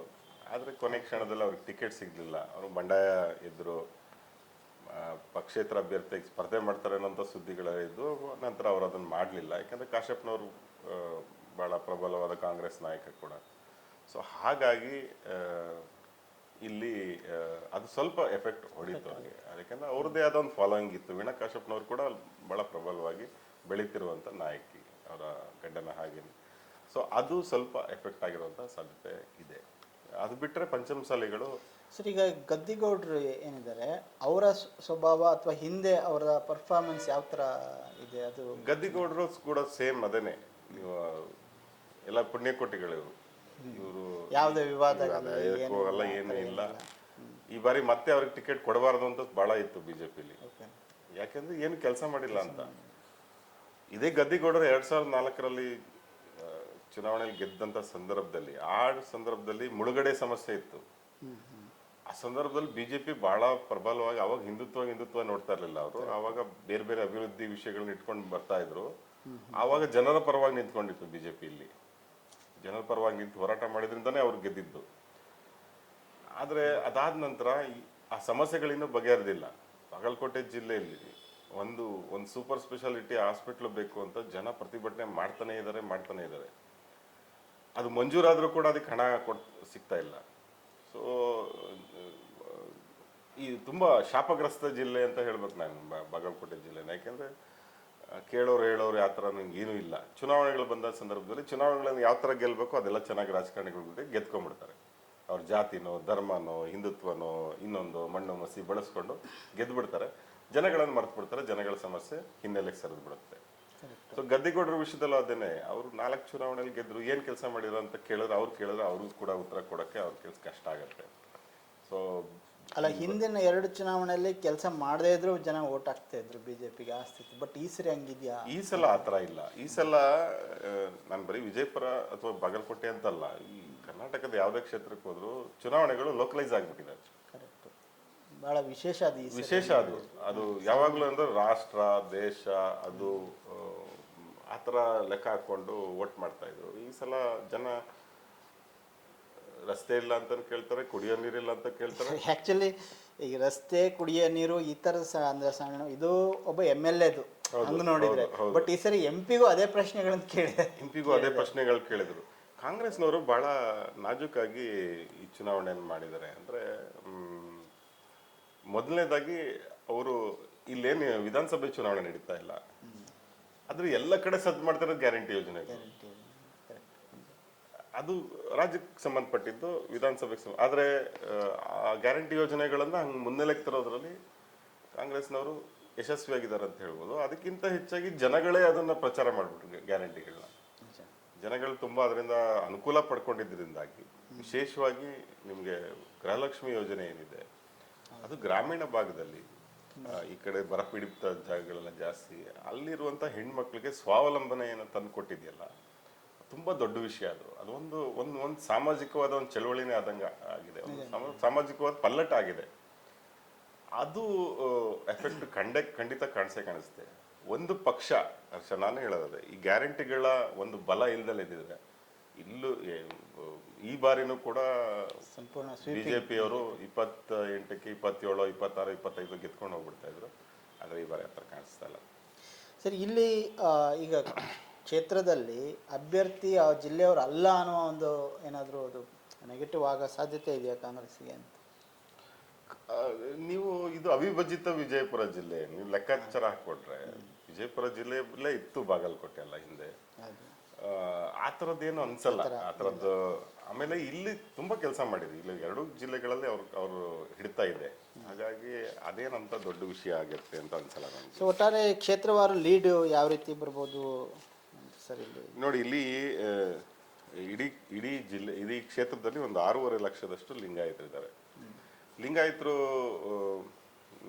ಇಲ್ಲಿ ಏನಾಗುತ್ತೆ ಅಂತಂದ್ರೆ ಎಲ್ಲ ಮತಗಳು ಬಿಜೆಪಿಗೆ ಹೋಗುತ್ತೆ ಅಂತ ಅನ್ಕೊಳ್ಳೋ ಅಗತ್ಯ ಇಲ್ಲ. ಯಾಕೆಂತಂದ್ರೆ ಇಲ್ಲಿ ಭಾಳ ಸ್ಟ್ರಾಂಗ್ ಆದ ಲೀಡರ್ಗಳು ಕಾಂಗ್ರೆಸ್ಸಲ್ಲಿ ಲಿಂಗಾಯತ ಸಮುದಾಯದ ಲೀಡರ್ಗಳಿದ್ದಾರೆ. ಲಿಂಗಾಯತ ಸಮುದಾಯದ ಪಂಚಮಸಾಲಿ ಸಮುದಾಯದ ಅಭ್ಯರ್ಥಿ ಇರೋದ್ರಿಂದ ಲಿಂಗಾಯತ ಸಮುದಾಯದ ಓಟ್ಗಳು ಡಿವೈಡ್ ಆಗೋಂಥ ಸಾಧ್ಯತೆ ಇದೆ. ಕುರುಬರದು ಇಲ್ಲಿ 2.5 ಲಕ್ಷದಷ್ಟು ಓಟ್ಗಳಿದೆ. ಇಲ್ಲಿ ಕುರುಬರು ಸಾಧಾರಣವಾಗಿ ಸಿದ್ದರಾಮಯ್ಯ ಅವರ ಕಾರಣಕ್ಕಾಗಿ ಕಾಂಗ್ರೆಸ್ಸನ್ನು ಹೆಚ್ಚು ಬೆಂಬಲಿಸುವಂಥ ಸಾಧ್ಯತೆ, ಅಲ್ಲೂ ಕೂಡ ಅದೊಂದು 60-40 ಥರದ ವೋಟಿಂಗ್ ಆಗುವಂಥ ಸಾಧ್ಯತೆ ಇದೆ. ಮುಸ್ಲಿಮ್ರದ್ದು 1,70,000 ಓಟ್ ಇದೆ. ಅದರಲ್ಲಿ ಎಷ್ಟು ಭಾಳ ಚೆನ್ನಾಗಿ ವೋಟಿಂಗ್ ಕೂಡ ಆಗಿದೆ. ಆ ಓಟ್ಗಳು ಕೂಡ ಕಾಂಗ್ರೆಸ್ಸಿಗೆ ಹೆಚ್ಚು ಕಡಿಮೆ ಬರುವಂಥ ಸಾಧ್ಯತೆ ಇದೆ. ಮತ್ತು ದಲಿತ ಸಮುದಾಯದ 2 ಲಕ್ಷ ಮತಗಳಿದ್ದಾವೆ. ವಾಲ್ಮೀಕಿ ಸಮುದಾಯದ 1,18,000 ಮತಗಳಿದೆ. ಜೈನ ಸಮುದಾಯದು ಕೂಡ ಇಲ್ಲಿದೆ, ಒಂದು 25,000ದಷ್ಟು. ಕ್ಷತ್ರಿಯರದು ಓಟ್ಗಳು 1 ಲಕ್ಷದಷ್ಟಿದೆ. ಬ್ರಾಹ್ಮಣರು 21,000. ಬಹುತೇಕ ಎಲ್ಲ ಸಮುದಾಯದ ಮತಗಳು ಈ ಬಾರಿ ಡಿವೈಡ್ ಆಗುವಂಥ ಸಾಧ್ಯತೆಗಳು ಕಾಣಿಸ್ತಾ ಇದೆ. ಮುಸ್ಲಿಂ ಮತ್ತು ಬ್ರಾಹ್ಮಣ ಈ ಥರದ ಒನ್ ಸೈಡ್ ಆಗಿ ವೋಟ್ ಮಾಡುವಂಥ ಸಮುದಾಯಗಳಿದೆಯಲ್ಲ, ಈಗ ಮುಸ್ಲಿಮ್ರೆಲ್ಲ ಆಲ್ಮೋಸ್ಟ್ ಕಾಂಗ್ರೆಸ್ಗೆ ಮಾಡ್ತಾರೆ, ಬ್ರಾಹ್ಮಣರೆಲ್ಲ BJPಗೆ ಮಾಡ್ತಾರೆ. ಆ ಥರದ್ದನ್ನು ಬಿಟ್ಟರೆ ಡಿವೈಡ್ ಆಗೋಂಥ ಸಾಧ್ಯತೆ ಇದೆ. ಬಾಗಲಕೋಟೆಯಲ್ಲಿ ಅಲ್ಲಿ ಕಾಂಗ್ರೆಸ್ MLA ಇದ್ದಾರೆ. ಆದರೆ ಈ ಬಾರಿ ಅಲ್ಲಿ ಅಂದರೆ ಸಿಟಿನಲ್ಲಿ ಸ್ವಲ್ಪ ಹಿಂದುತ್ವ ಅದೆಲ್ಲ ವರ್ಕ್ ಆಗೋದ್ರಿಂದ ಮೋದಿ ವೋಟ್ ಮಾಡಬೇಕು ಅನ್ನೋ ಥರದಿರೋದ್ರಿಂದ ಸ್ವಲ್ಪ ಅಲ್ಲಿ BJP ಲೀಡ್ ತಗೊಳ್ಳೋಂಥ ಸಾಧ್ಯತೆ ಕಾಣಿಸುತ್ತೆ. ಬಾದಾಮಿ, ಬೀಳಗಿ ಮತ್ತು ಹುನಗುಂದ ಈ 3 ಕ್ಷೇತ್ರಗಳಲ್ಲಿ ಅಲ್ಲಿ ಪ್ರಬಲವಾದ ಕಾಂಗ್ರೆಸ್ ಶಾಸಕರುಗಳು ಇರೋದ್ರಿಂದ ಅಲ್ಲಿ ಕಾಂಗ್ರೆಸ್ ಲೀಡ್ ತಗೊಳ್ಳೋಂಥ ಸಾಧ್ಯತೆ ಕಾಣಿಸುತ್ತೆ. ನಿಮಗೆ ಸಮಸ್ಯೆ ಇಲ್ಲಿ ಕಾಂಗ್ರೆಸ್ಸಿಗೆ ದೊಡ್ಡ ಸಮಸ್ಯೆ ಇರೋದೇ ಮುಧೋಳ, ಜಮಖಂಡಿ ಮತ್ತು ತೇರದಾಳ. ಇಲ್ಲಿ ಹಿಂದುತ್ವ ಫ್ಯಾಕ್ಟರ್ ಜಾಸ್ತಿ ಕೆಲಸ ಮಾಡೋದ್ರಿಂದ ಅಲ್ಲಿ BJPಗೆ ಮತಗಳು ಜಾಸ್ತಿ ಸಿಗುವಂಥ ಸಾಧ್ಯತೆ ಇದೆ. ಇಲ್ಲಿ ನರಗುಂದದಲ್ಲಿ ಅಲ್ಲಿ ಕೂಡ BJP MLA ಇದ್ದಾರೆ. ಅಲ್ಲೂ 50-50 ಥರದ್ದು ಯಾರು ಲೀಡ್ ತಗೋತಾರೆ ಅನ್ನೋದು ಅದು ಹೇಳೋದಕ್ಕೆ ಬರ್ತಾ ಇಲ್ಲ. ಇಲ್ಲಿ ಗಾಣಿಗರ ಮತಗಳಿದೆ, ಮತ್ತು ಅದೇ ತೇಲಿ ಸಮುದಾಯ, ಮೋದಿ ತೇಲಿ ಸಮುದಾಯ ಅನ್ನೋ ಕಾರಣಕ್ಕಾಗಿ ಅದು ಸ್ಟ್ರಾಂಗ್ ವೋಟ್ ಬೇಸ್. ಅದು ಅಂದರೆ ಗಾಣಿಗ ಸಮುದಾಯದವರು ಒನ್ ಸೈಡಾಗಿ ವೋಟ್ ಮಾಡ್ತಾರೆ. ಈ ಮುಸ್ಲಿಮ್ಸ್ ಹೆಂಗೆ ವೋಟ್ ಮಾಡ್ತಾರೆ, ಬ್ರಾಹ್ಮಣರು ಹೆಂಗೆ ವೋಟ್ ಮಾಡ್ತಾರೆ, ಆ ಥರ ವೋಟ್ ಮಾಡ್ತಾರೆ. ಸೊ ಅದು BJPಗೆ ಅವ್ರ ವೋಟ್ಗಳು ಹೋಗುವಂಥ ಸಾಧ್ಯತೆ ಕಾಣಿಸ್ತಾ ಇದೆ. ಒಟ್ಟಾರೆಯಾಗಿ ನಾನು ಹೇಳಬೇಕು ಅಂತಂದರೆ ಮಹಿಳೆಯರ ವೋಟ್ಸ್, ಮಹಿಳೆಯರು ಏನಿದೆ ಈ ಬಾರಿ ಇಲ್ಲಿ ಮಹಿಳಾ ಮತದಾರರ ಸಂಖ್ಯೆನೇ ಜಾಸ್ತಿ. ಬಾಗಲಕೋಟೆ ಜಿಲ್ಲೆಯಲ್ಲಿ 9,02,000 ಮಹಿಳೆಯರಿದ್ದರೆ 8,87,000 ಪುರುಷರಿದ್ದಾರೆ. ಈ ಮಹಿಳಾ ಮತದಾರರು ನಮ್ಮ ವಿಶ್ಲೇಷಣೆ, ನಮ್ಮ ವರದಿಗಾರರಲ್ಲಿ ಹೋದಂಥ ಸಂದರ್ಭದಲ್ಲಿ ಗೊತ್ತಾಗಿದ್ದೇನೆಂದರೆ 70% ಆದರೂ ಓಟ್ಗಳು ಕಾಂಗ್ರೆಸ್ಸಿಗೆ ಬೀಳುವಂಥ ಸಾಧ್ಯತೆ ಕಾಣಿಸುತ್ತೆ. ಸೊ ಹಾಗಾಗಿ ಮತ್ತು ಇನ್ನೊಂದು ಭಾಳ ಮುಖ್ಯವಾಗಿ ಶಿವಾನಂದ ಪಾಟೀಲ್ ತುಂಬ ಅಗ್ರೆಸಿವ್ ಆದ ಕ್ಯಾಂಪೇನನ್ನು ಮಾಡಿದ್ದಾರೆ ಮಗಳಿಗೋಸ್ಕರ. ದೊಡ್ಡ ದೊಡ್ಡ ಲೀಡರ್ಗಳನ್ನೆಲ್ಲ ಅವರು ಮುಂದೆ ಬಿಟ್ಟು ಕ್ಯಾಂಪೇನ್ಗಳನ್ನು ಮಾಡಿಸಿದ್ದಾರೆ. ಅದರಲ್ಲಿ ಕೆಲವು ಹಳೆಯ ಲೀಡರ್ಗಳು ಚಾರ್ಮ್ ಕಳ್ಕೊಂಡವರು, ಜನಬೆಂಬಲ ಕಳ್ಕೊಂಡವರು ಕೂಡ ಇದ್ದರು. ಅಂಥವ್ರನ್ನ ಯಾಕೆ ಮುಂದೆ ಬಿಟ್ಟು ಅನ್ನೋಂಥ ಅಪಸ್ವರಗಳು ಕೂಡ ಇದ್ದು. ಆದರೂ ಕೂಡ ಭಾಳ ಅಗ್ರೆಸಿವ್ ಆದ ಕ್ಯಾಂಪೇನ್ ಅಲ್ಲಿ ನಡೆಸಿರೋದ್ರಿಂದ ಇಲ್ಲಿ ಕಾಂಗ್ರೆಸ್ಗೂ ಕೂಡ ಗೆಲ್ಲುವಂಥ ಸಾಧ್ಯತೆ ಇಲ್ಲಿ ಕಾಣಿಸ್ತಾ ಇದೆ ಅಂತ ಅನಿಸ್ಬೋದು. ಸರ್, ಈ ನಡುವೆ ಒಂದು ಪ್ರಶ್ನೆ ಕೇಳಬೇಕನ್ನಿಸುತ್ತೆ. ಈಗ ಇಲ್ಲಿ ಸಮತಾ ಪಾಟೀಲ್ ಸೇರಿದಾಗೆ ಈ ಚುನಾವಣೆಯಲ್ಲಿ ಬಹುಶಃ ಕಾಂಗ್ರೆಸ್ನ ಅಂದರೆ ನಾಯಕರುಗಳು, ಹಿರಿಯ ನಾಯಕರುಗಳು ಅವರ ಮಕ್ಕಳುಗಳಿಗೆ ಅಂದರೆ ಕೊಟ್ಟಷ್ಟು ಅವಕಾಶ ಬಹುಶಃ ಯಾವ ಚುನಾವಣೆಯಲ್ಲೂ ಕೊಟ್ಟಿರಲಿಲ್ಲ. ಏನು ಈ ಟ್ರೆಂಡು, ನೀವು ಹೆಂಗೆ ವಿಶ್ಲೇಷಣೆ ಮಾಡ್ತೀರಾ? ಕಾಂಗ್ರೆಸ್ ಅವರು, ನಾನು ಅದನ್ನು ಹೇಳಿದೆ, ಇದು ಒಂಥರ ಜಾಣತನದ ಮೂವ್ ಮಾಡಿದ್ದಾರೆ ಅಂತಲೇ ಹೇಳ್ಬೋದು ಈ ಚುನಾವಣೆಯಲ್ಲಿ. ನೀವು ಬೆಳಗಾವಿಯಲ್ಲಿ ಲಕ್ಷ್ಮೀ ಹೆಬ್ಬಾಳ್ಕರ್ ಅವರ ಮಗನಿಗೆ ಟಿಕೆಟ್ ಮೃಣಾಲ್ ಅವ್ರಿಗೆ ಕೊಟ್ಟರು. ಚಿಕ್ಕೋಡಿಯಲ್ಲಿ ಜಾರಕಿಹೊಳಿ ಅವರ ಸತೀಶ್ ಜಾರಕಿಹೊಳಿ ಮಗಳಿಗೆ ಕೊಟ್ಟರು. ಇಲ್ಲಿ ಶಿವಾನಂದ ಪಾಟೀಲ್ ಅವರು, ಕಲಬುರಗಿಯಲ್ಲಿ ಖರ್ಗೆ ಅವರ ಅಳಿಯ ಅಂದರೆ ಅವರ ಹೆಂಡತಿಯ ತಮ್ಮ ಅವ್ರಿಗೆ ಕೊಟ್ಟಿದ್ದು, ದೊಡ್ಡ ಮನೆಯವ್ರಿಗೆ ಕೊಟ್ಟಿದ್ದಾರೆ. ಈ ಥರ ಈ ಕೊಟ್ಕೊಂಡು ಬಂದಿರೋದ್ರಿಂದ ಏನಾಗಿದೆ, ರಾಜಕೀಯ ಈ ಮಿನಿಸ್ಟ್ರುಗಳು ಇಂಥವ್ರ ಮಕ್ಕಳಿಗೆ ಕೊಟ್ಟಿರೋದ್ರಿಂದ ಅವ್ರಿಗೆ ಮಕ್ಕಳನ್ನ ಗೆಲ್ಲಿಸ್ಕೊಂಡೇ ಬರಬೇಕು ಅನ್ನೋದೊಂದು ಬರುತ್ತೆ. ಮತ್ತೆ ಅವರು ತಮ್ಮ ಎಲೆಕ್ಷನ್ಗಳಿಗೆ ಎಷ್ಟು ಕೆಲಸ ಮಾಡ್ತಾರೋ ಅದಕ್ಕಿಂತ ಅಗ್ರೆಸಿವ್ ಆಗಿ ಮಾಡಲೇಬೇಕಾಗುತ್ತೆ. ನೀವು ಉದಾಹರಣೆಗೆ ನೀವು ಚಾಮರಾಜನಗರ ತಗೊಂಡ್ರೆ ಅಲ್ಲಿ ಮಹದೇವಪ್ಪ ಅವ್ರ ಮಗ ನಿಂತಿದ್ದಾರೆ, ಸುನಿಲ್ ಬೋಸ್ ಅವರು.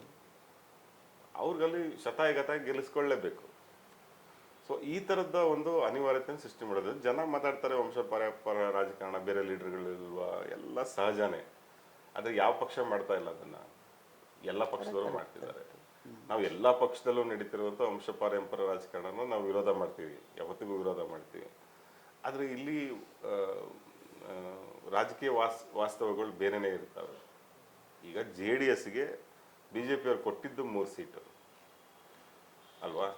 ಆ 3 ಸೀಟಲ್ಲಿ ಒಂದು ರಿಸರ್ವ್ ಕಾನ್ಸ್ಟಿಟ್ಯೂನ್ಸಿ, ಅಲ್ಲಿ ಯಾವುದೋ ಅವ್ರ ಕುಟುಂಬದವ್ರು ಹಾಕಕ್ಕೆ ಸಾಧ್ಯ ಇರೋದಿಲ್ಲ, ಕೋಲಾರ. ಅದನ್ನ ಬಿಟ್ಟರೆ ಹಾಸನದಲ್ಲಿ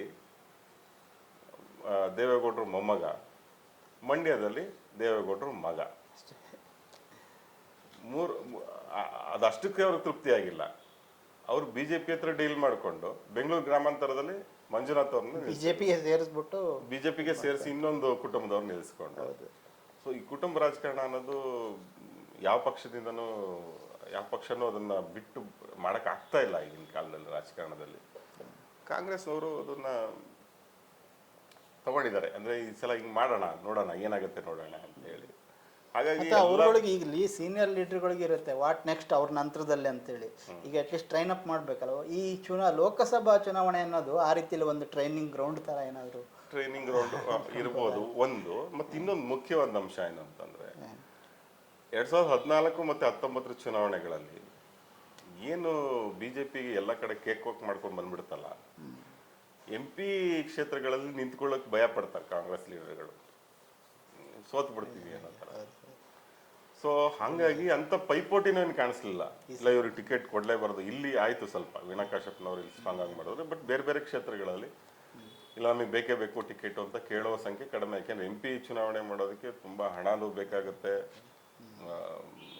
ಹಾಗಾಗಿ ಅದನ್ನೇನು ಅವರು ಸಲೀಸಾಗಿ ತಗೊಂಡು ಮಾಡೋಕ್ಕಾಗಲ್ಲ. MLA ಕ್ಷೇತ್ರಗಳಲ್ಲಾಗಿದ್ರೆ ಸ್ವಲ್ಪ ವಿರೋಧಗಳು ಬೇರೆ ಬೇರೆ ಲೀಡರ್ಗಳು ಬರ್ತಿತ್ತಾ ಏನೋ ಗೊತ್ತಿಲ್ಲ. ಹಾಗಾಗಿ ಇಲ್ಲಿ ಅಂತ ಏನೋ ಅವ್ರಿಗೆ ಸಮಸ್ಯೆನೂ ಆಗಿಲ್ಲ ಕಾಂಗ್ರೆಸ್ನವ್ರಿಗೆ. ಹಾಗಾಗಿ ನಿಲ್ಲಿಸ್ಕೊಂಡಿದ್ದಾರೆ. ಇವರೆಲ್ಲ ಗೆದ್ದುಬಿಟ್ರೆ, ಮಕ್ಕಳುಗಳೆಲ್ಲ ಗೆದ್ದುಬಿಟ್ರೆ, ಎಲ್ಲ ಸಣ್ಣ ಸಣ್ಣ ಮಕ್ಕಳು. ಬೀದರ್ನಲ್ಲಿ ಈಶ್ವರ್ ಖಂಡ್ರೆ ಅವ್ರ ಮಗ ಒಳ್ಳೆ ಟೀನೇಜರ್ ತರ ಕಾಣ್ತಾರೆ. ಆದರೆ ನಾವು ಅದು ಅಲ್ಲಿಂದ ವಿಮರ್ಶೆ ಮಾಡೋಕ್ಕೆ, ಅದರ ಸಮೀಕ್ಷೆ ಮಾಡೋ ಸಂದರ್ಭದಲ್ಲಿ ಅದನ್ನ ಮಾತಾಡೋಣ. ಭಾಳ ಸ್ಟ್ರಾಂಗ್ ಆದ ಕ್ಯಾಂಡಿಡೇಟ್ ಅಲ್ಲಿ ಬೀದರ್ನಲ್ಲಿ. ಸೊ ಇದೆಲ್ಲ ಕೂಡ ಕಾಂಗ್ರೆಸ್ಗೆ ವರ್ಕ್ ಆಗುವಂಥ ಸಾಧ್ಯತೆ ಕಾಣಿಸ್ತಾ ಇದೆ. ಸೊ ವೀಕ್ಷಕರೇ, ಇದುವರೆಗೆ ಇದಾಗಿತ್ತು ನಮ್ಮ ಬಾಗಲಕೋಟೆ ಕ್ಷೇತ್ರದ ಒಂದು ಸಮೀಕ್ಷೆ.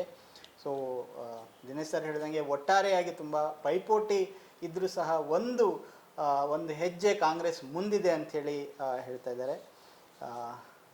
ಇದಾದ ನಂತರ ನಾವು ಮತ್ತೆ ಈ ಕಿತ್ತೂರು ಕರ್ನಾಟಕದ ಮತ್ತೊಂದು ಪ್ರಮುಖ ಕ್ಷೇತ್ರ ಹುಬ್ಬಳ್ಳಿ ಧಾರವಾಡ ಲೋಕಸಭಾ ಕ್ಷೇತ್ರ, ಇದನ್ನು ನೋಡ್ಕೊಂಬರೋಣ.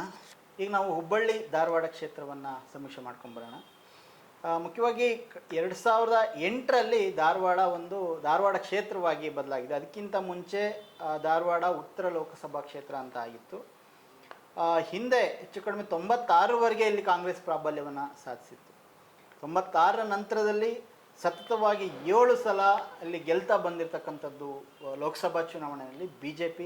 ಅದರಲ್ಲೂ ಕೂಡ ಈಗ ಹಾಲಿ ಅಭ್ಯರ್ಥಿ ಏನಿದ್ದಾರೆ BJP ಅಭ್ಯರ್ಥಿ ಪ್ರಹ್ಲಾದ್ ಜೋಶಿ ಅವರು, ಕಾಂಗ್ರೆಸ್ನ ಮತ್ತು ಸಂಘ ಪರಿವಾರದ ಮುಖಂಡರು, ಇವರು ಸತತವಾಗಿ 5 ಸಲ ಅಲ್ಲಿ ಗೆದ್ಕೊಂಡು ಬಂದಿದ್ದಾರೆ. ಈ ಮೂಲಕ ಅವರು ಕೇಂದ್ರದಲ್ಲಿ ಸಚಿವರು ಕೂಡ ಆಗಿರುವಂಥದ್ದು ತಿಳಿದ ವಿಷಯ. ಸೊ ಇಲ್ಲಿ ನಮಗೆ ಜಾತಿ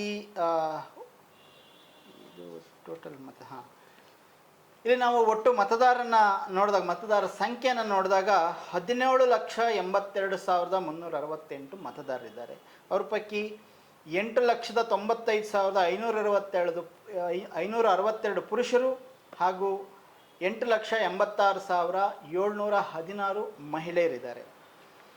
ಜಾತಿವಾರು ಲೆಕ್ಕಾಚಾರ ನೋಡ್ಕೊಂಬರೋದಾದರೆ ಲಿಂಗಾಯತರು 5,90,000, SC ಮತ್ತು ST 2,60,000, ಮುಸ್ಲಿಂ 3,90,000, ಕುರುಬ ಮತದಾರರು 1,30,000, 85,000 ಬ್ರಾಹ್ಮಣ ಮತದಾರರು, 1,50,000 ಮರಾಠ ಮತದಾರರಿದ್ದಾರೆ. ಇತರೆ 1,77,368 ಮತದಾರರು ಈ ಕ್ಷೇತ್ರದಲ್ಲಿ ಇದ್ದಾರೆ. ಇದು ಹುಬ್ಬಳ್ಳಿ ಧಾರವಾಡ ಕ್ಷೇತ್ರ ಬಹಳ ಒಂದು ಸುದ್ದಿಯನ್ನು ಮಾಡಿದಂಥ ಕ್ಷೇತ್ರ. ಬಹಳ ಮುಖ್ಯವಾಗಿ ಅಲ್ಲಿ ಪ್ರಹ್ಲಾದ್ ಜೋಶಿ ಅವರು ಇದ್ದಾರೆ ಅನ್ನೋ ಕಾರಣಕ್ಕೆ ಮತ್ತು ಅವರು ವಿರುದ್ಧವಾಗಿ ಅಲ್ಲಿ ಒಂದು ದಿಂಗಾಲೇಶ್ವರ ಸ್ವಾಮಿಯವರು ಕೂಡ ನಾನೇ ಇಳಿತೀನಿ ಇಲ್ಲಿ ಅಭ್ಯರ್ಥಿ ಆಗ್ತೀನಿ ಅನ್ನೋ ರೀತಿಯಲ್ಲಿ ಕೂಡ ದೊಡ್ಡ ಸುದ್ದಿ ಅಥವಾ ವಿವಾದ ಎಲ್ಲ ನಡೀತು, ನಿಮಗೆಲ್ಲ ಗೊತ್ತಿರೋಂಥದ್ದು. ಸೊ ಒಟ್ಟಾರೆ ಸರ್, ಈಗ ಈ ಕ್ಷೇತ್ರದ ಹಣಾಹಣಿ ಯಾವ ರೀತಿ ಇದೆ? ಈ ಕ್ಷೇತ್ರದ ಹಣಾಹಣಿ ಬಗ್ಗೆ ಮಾತಾಡಬೇಕು ಅಂದರೆ ಮೊದಲನೇದಾಗಿ ನೇಹಾ ಹತ್ಯೆ ಅದನ್ನು ಬಿಟ್ಟು ಈ ಕ್ಷೇತ್ರದ ಒಂದು ಸಮೀಕ್ಷೆ ಅಥವಾ ಒಂದು ವಿಮರ್ಶೆಯನ್ನು ಮಾಡೋಕ್ಕೆ ಸಾಧ್ಯನೇ ಇಲ್ಲ. ಏಕೆಂದರೆ ಆ ಹುಡುಗಿ ಚುನಾವಣೆ ಹೊಸ್ತಿಲಲ್ಲಿ ಏನು ಮರ್ಡರ್ ಆಯಿತು, ಭಾಳ ದುರದೃಷ್ಟಕರವಾದ ಘಟನೆ. ಯಾವುದೇ ಹೆಣ್ಮಕ್ಳಾಗಲಿ ಆ ಥರ ಅಷ್ಟು ದಾರುಣವಾಗಿ ಕೊಲೆಗೀಡಾಗುವಂಥ ಸ್ಥಿತಿ ಬರಬಾರದು. ಯಾವುದೇ ನಾಗರಿಕ ಸಮಾಜ ಅದನ್ನು ಒಪ್ಪಕ್ಕೆ ಸಾಧ್ಯ ಇಲ್ಲ. ಕಾಲೇಜ್ ಕ್ಯಾಂಪಸ್ಸಲ್ಲಿ ಆಕೆ ಇದ್ದಂಥ ಸಂದರ್ಭದಲ್ಲಿ ಹಂತಕ ಅವನು ಫಯಾಜ್ ಬಂದು ಚುಚ್ಚುತ್ತಾನೆ, ಸಾಯಿಸ್ತಾನೆ. ಭಾಳ ನೋವಿನ ಘಟನೆ ಅದು. ಈ ಥರದ ಘಟನೆಗಳು ಅವಾಗವಾಗ ನಡೀತದೆ. ಅಂದರೆ ಅದಕ್ಕೆ ಕಾರಣ ಏನು ಅಂದರೆ ಸಮಾಜದಲ್ಲಿರುವಂಥ ಏನು ಸಾಮಾಜಿಕ ಸಮಸ್ಯೆಗಳಿದ್ದಾವೆ. ಇನ್ನೊಂದು ಶಿಕ್ಷಣದ ಕೊರತೆ ಆಗಿರ್ಬೋದು, ಅಥವಾ ಜನ ಹೆಣ್ಮಕ್ಳನ್ನು ನೋಡೋವಂಥ ರೀತಿ ಏನಿದೆ ಅದು. ಅಂದರೆ ಪುರುಷ ಪ್ರಧಾನ ಸಮಾಜದಲ್ಲಿ ಹೆಣ್ಮಕ್ಳು ಆಸ್ತಿ ನಂದು, ನಾನು ಕೇಳ್ದಂಗೆ ಕೇಳಬೇಕು, ನಾನು ಕೇಳಿಲ್ಲ ಅಂತಂದರೆ ನಾನು ಉಳಿಸಲ್ಲ ಅನ್ನುವಂಥದ್ದು ಮನಸ್ಥಿತಿ ಇದೆಯಲ್ಲ, ಭಾಳ ದಾರುಣವಾದ. ಅದಕ್ಕೆ ಚಿಕಿತ್ಸೆಗಳು ಆಗಬೇಕಾಗಿರೋದು ಸೊಸೈಟಿ ಒಳಗಡೆ. ಅದು ಬರೀ ಸರ್ಕಾರ ಒಂದೇ ಏನೋ ಮಾಡೋಕ್ಕೆ ಸಾಧ್ಯ ಇಲ್ಲ. ನಮ್ಮ ಮನಸ್ಥಿತಿಗಳೇ ಬದಲಾಗಬೇಕು. ಮೊದಲನೇದಾಗಿ ಹೆಣ್ಮಕ್ಳನ್ನು ನೋಡೋವಂಥ ದೃಷ್ಟಿಕೋನನೇ, ಹೆಣ್ಮಕ್ಳನ್ನ ಆಸ್ತಿ ಏನಂತ ನೋಡುವಂಥದ್ದು ಏನಿದೆ. ನೀವು ಕನ್ನಡ ಸಿನಿಮಾಗಳನ್ನು ನೋಡ್ಬೋದು. ಒಂದು ಉಪೇಂದ್ರ ಅವ್ರ ಸಿನಿಮಾದಲ್ಲಿ ಒಂದು ಹಾಡು ಯಾವುದು, ಪ್ರೀತಿಸೆ ಕಣ್ಣು ಮುಚ್ಚಿ ನನ್ನ ಪ್ರೀತಿ. ಒಂಥರದ್ದು ಈ ಪರ್ವರ್ಷನ್ ಇದೆಯಾ, ಪರ್ವರ್ಟ್ ಅದು ಒಂದು ಮನಸ್ಥಿತಿ ಇದೆಯಲ್ಲ, ಅಂದರೆ ಅದು ಸಮಾಜದ ಒಳಗೆ ಅದು ಇದನ್ನೆಲ್ಲ ಮಾಡಿಸುತ್ತೆ. ಸೊ ಈ ಆಯಿತು, ಕೊಲೆ ಆಗೋಯ್ತು, ನೇಹಾ ದುರದೃಷ್ಟಕರವಾದ ಘಟನೆ. ಅದಾದ ನಂತರ ಅದನ್ನು ರಾಜಕೀಯಕ್ಕೆ ಬಳಸ್ಕೊಂಡಿದ್ದ ರೀತಿ ಇತ್ತಲ್ಲ ಬಿ ಜೆ ಪಿಯವ್ರಿಗೆ ಒಂದು ಅಸ್ತ್ರ ಬೇಕಿತ್ತು ಇಡೀ ಕರ್ನಾಟಕದಲ್ಲಿ, ಬರೀ ಹುಬ್ಬಳ್ಳಿ ಧಾರವಾಡದ ಕ್ಷೇತ್ರದ ಅಂತಲ್ಲ. ಏನಾರು ಒಂದು ಹಿಂದೂ ಮುಸ್ಲಿಂ ಇಶ್ಯೂ ಬೇಕಿತ್ತು. ಅವರು ಉದ್ದೇಶಪೂರ್ವಕವಾಗಿ ಮಂಡ್ಯದಲ್ಲಿ ಕೆರಗೋಡ್ನಲ್ಲಿ ಒಂದು ಏನೋ ಇಶ್ಯೂ ಕ್ರಿಯೇಟ್ ಮಾಡಿದ್ರು, ಹನುಮ ಧ್ವಜ ಅದ್ರದ್ದು. ಅದೇನಂತ ವರ್ಕ್ ಆಗಲಿಲ್ಲ. ಮತ್ತೆ ಸಣ್ಣದು ಹುಡುಕ್ತಾನೆ ಇದ್ರು, ಆಗಿರಲಿಲ್ಲ, ಯಾವುದು ಕೂಡ ವರ್ಕೌಟ್ ಆಗಿರಲಿಲ್ಲ. ಆದರೆ ನೇಹಾ ಪ್ರಕರಣ ಆ ಥರ ಆಗಲಿಲ್ಲ. ನೇಹಾ ಪ್ರಕರಣನ ಅವರು ಯಾವ ಲೆವೆಲಿಗೆ ತೊಗೊಂಡೋಗ್ಬೇಕು ಆ ಲೆವೆಲಿಗೆ ತೊಗೊಂಡೋದ್ರು. ಮತ್ತು ಅವ್ರಿಗೆ ಅವರನ್ನು ಬೆಂಬಲಿಸುವಂಥ ಮೀಡಿಯಾಗಳೇನಿದೆ ಅವು ಕೂಡ ಜೊತೆಗೆ ನಿಂತ್ಕೊಂಡು. ಸೊ ಹಾಗಾಗಿ ಅಂಥ ಚುನಾವಣೆ ಸಂದರ್ಭದಲ್ಲೂ ಕೂಡ ಸುಮಾರು 10-15 ದಿವಸ ಕಾಲ ನಿರಂತರವಾಗಿ ಅದರ ಬಗ್ಗೆನೇ ಸುದ್ದಿಗಳು ಎಲ್ಲ ಆಯಿತು. ಬಿ ಜೆ ಪಿಯ ರಾಷ್ಟ್ರೀಯ ಅಧ್ಯಕ್ಷ ನಡ್ಡಾಯಿಂದ ಹಿಡಿದು ಮರಿ ರಾಜಕಾರಣಿಗಳು, ಪುಡಿ ರಾಜಕಾರಣಿಗಳವರೆಗೆ ಎಲ್ಲರೂ ಕೂಡ ಅವ್ರ ಮನೆಗೆ ಹೋಗಿ ಬಂದರು. ಎಲ್ಲವೂ ಕೂಡ ಸುದ್ದಿ, ಎಲ್ಲವೂ ಕೂಡ ಒಂದು ರೀತಿಯಾದಂಥ. ಹುಬ್ಬಳ್ಳಿ ನಗರದಲ್ಲಿ ನಾವು ಚುನಾವಣೆ ಸಂದರ್ಭದಲ್ಲಿ ಹೋದಾಗ ಬೀದಿಯಲ್ಲೂ ನೇಹಾದ ಫೋಟೋಗಳು ಹಾಕಿದರು. ಸೊ ಎಲ್ಲನೂ ಕೂಡ ಒಂಥರ ಪ್ಲ್ಯಾಂಡ್ ಆಗಿ ಮಾಡಿದ್ರು. ನೀವು ಮಹೇಂದ್ರ ಕುಮಾರ್ ಅವರು ಬಜರಂಗ ದಳದ ಮಾಜಿ ನಾಯಕರು ತೀರ್ಕೊಂಡ್ರು, ನಿಮ್ಮ ಜೊತೆ ಇಲ್ಲ, ಅವರು ಒಂದು ಸಂದರ್ಶನದಲ್ಲೇನೋ ಹೇಳಿದ್ರು, ಅವರು ಒಂದು ಹೆಣ ಬಿತ್ತು ಅಂದರೆ ನಮಗೆ ಹಬ್ಬ, ಇವಾಗ ನಮಗೆ ಇಲ್ಲಿ ಬೆಳೆ ಬೆಳ್ಕೋಬೋದು ಅಂತ ಹೇಳಿ ಮಾತಾಡ್ತಾರೆ ಬಿ ಜೆ ಪಿ ನಾಯಕರು ಅಂತ. ಅದು ಸ್ಪಷ್ಟವಾಗಿ ಕಾಣಿಸ್ತು ನಮಗೆ. ನೇಹಾ ಹೆಣದ ಮೇಲೆ ದೊಡ್ಡ ರಾಜಕಾರಣ ನಡೀತು. ಸೊ ಈ ಚುನಾವಣೆ ಅಂದರೆ ನೇಹಾ ಹತ್ಯೆ ಆಗೋದಕ್ಕಿಂತ ಮುಂಚೆ ಹುಬ್ಳಿ ಧಾರವಾಡ ಕ್ಷೇತ್ರದಲ್ಲಿ ಈ ಸಲ ಬದಲಾವಣೆ ಆಗುತ್ತೆ ಅನ್ನುವಂಥ ವಾತಾವರಣ ಇತ್ತು. ಮೊದಲನೇದಾಗಿ ಬಹಳ ಮುಖ್ಯವಾಗಿ ಲಿಂಗಾಯತರಲ್ಲಿ ಅಲ್ಲಿ ಬಹಳ ಅಸಮಾಧಾನ ಆಯಿತು. ಯಾಕೆಂದರೆ ಹುಬ್ಳಿ ಧಾರವಾಡ ಕ್ಷೇತ್ರದಲ್ಲಿ ಲಿಂಗಾಯತರ ಸಂಖ್ಯೆ ಜಾಸ್ತಿ. ಕಳೆದ 5 ಬಾರಿ ಅಲ್ಲ 7 ಬಾರಿ ಬಿಜೆಪಿ ಗೆದ್ದಿದೆ. ಅದ್ರಲ್ಲಿ 5 ಬಾರಿ ಬ್ರಾಹ್ಮಣ ಸಮುದಾಯದ ಪ್ರಹ್ಲಾದ್ ಜೋಶಿ ಗೆದ್ಕೊಂಡ್ಬಂದಿದ್ದಾರೆ. ನಮ್ಗೆ ಯಾಕೆ ಅವಕಾಶ ಇಲ್ಲ ಅನ್ನೋಂಥದ್ದು ಮೊದಲನೇ ಪ್ರಶ್ನೆ, ಬೇಸಿಕ್ ಆದ ಪ್ರಶ್ನೆ. ಆಮೇಲೆ ಲಿಂಗಾಯತ ನಾಯಕರುಗಳನ್ನ ಅವರು ತುಳಿಯೋದಕ್ಕೆ ಪ್ರಯತ್ನ ಪಟ್ಟಿದ್ದಾರೆ. ಪ್ರಹ್ಲಾದ್ ಜೋಶಿ ಎಲ್ಲ ಕಡೆನೂ ಲಿಂಗಾಯತ ನಾಯಕರುಗಳನ್ನು ಮುಗಿಸೋಕ್ಕೆ ಪ್ರಯತ್ನ ಪಟ್ಟಿದ್ದಾರೆ ಅಂತೇಳಿ ಅದನ್ನು ಕೂಡ ಒಂದು ಶುರುವಾಗಿತ್ತು. ಇದೆಲ್ಲ ಕೂಡ ಅವರಿಗೆ ಕಷ್ಟ ಆಗುವಂಥ ಸನ್ನಿವೇಶ ಇತ್ತು ಈ ಬಾರಿ ಚುನಾವಣೆಗೆ. ಮತ್ತು ನೀವು ಹೇಳ್ದಂಗೆ ದಿಂಗಾಲೇಶ್ವರ ಸ್ವಾಮೀಜಿ ಅವರು ಬಹಿರಂಗವಾಗಿ ಬಂಡಾಯ ನಿಂತ್ಕೊಂಡು ನಾನೇ ಚುನಾವಣೆಗೆ ನಿಲ್ತೀನಿ ಅಂತ ಹೇಳಿ ಮುಂದೆ ಬಂದಿದ್ದರು. ಅವರು ಕೂಡ ಇದೇ ಪ್ರಶ್ನೆಗಳನ್ನು ಎತ್ಕೊಂಡು ಬಂದರು.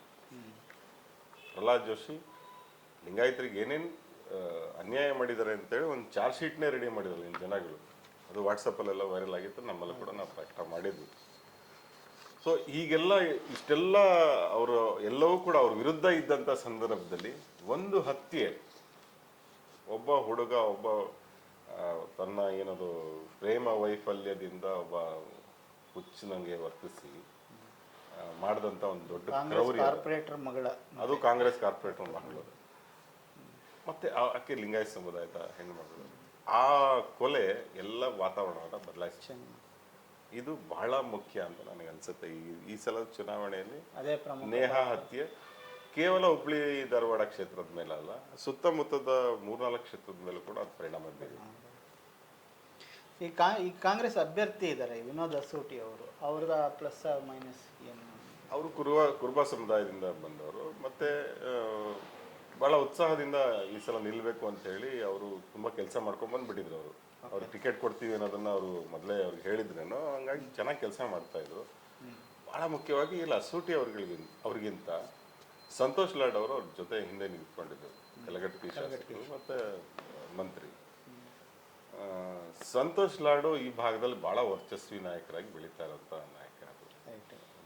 ಬಹಳ ಒಳ್ಳೆ ಮಾತುಗಾರರು ಕೂಡ, ಮತ್ತೆ ತುಂಬಾ ನೆನಪಿನ ಶಕ್ತಿ ಇಟ್ಕೊಂಡಿರುವಂತ ರಾಜಕೀಯ ನಾಯಕರಲ್ಲಿ ಇತ್ತೀಚೆಗೆ ಕಳೆದ ಒಂದು 7-8 ತಿಂಗಳಲ್ಲಿ ಅವರ ಒಂದು ಗ್ರಾಫ್ ತುಂಬಾ ರೈಸ್ ಆಗಿದೆ ಒಬ್ಬ ಸ್ಪೀಕರ್ ಆಗಿ. ಆಮೇಲೆ ಅವರು ಕೂಡ ಅದನ್ನ ಚಾಲೆಂಜಿಂಗ್ ಆಗಿ ತಗೊಂಡಿದ್ರು. ಅವರು ಈ ಕ್ಷೇತ್ರನ ತಗೊಂಡು ತುಂಬಾ ಓಡಾಡಿದ್ದಾರೆ ಸಂತೋಷ್ ಲಾಡು ಸಹಜವಾಗಿ ರಾಜ್ಯ ಮಟ್ಟದಲ್ಲಿ ಒಂದು ಚಾರಿಷ್ಮಾ ಬೆಳೆಸ್ಕೊಂಡಿರೋದ್ರಿಂದ ಎಲ್ಲ ಕಡೆ ಓಡಾಡ್ತಿದ್ರು. ಆದರೆ ಈ ಕ್ಷೇತ್ರನ ಗೆಲ್ಲಲೇಬೇಕು ಅಂತೇಳಿ ಸಾಕಷ್ಟು ಕೆಲಸಗಳನ್ನು ಮಾಡಿದ್ದಾರೆ.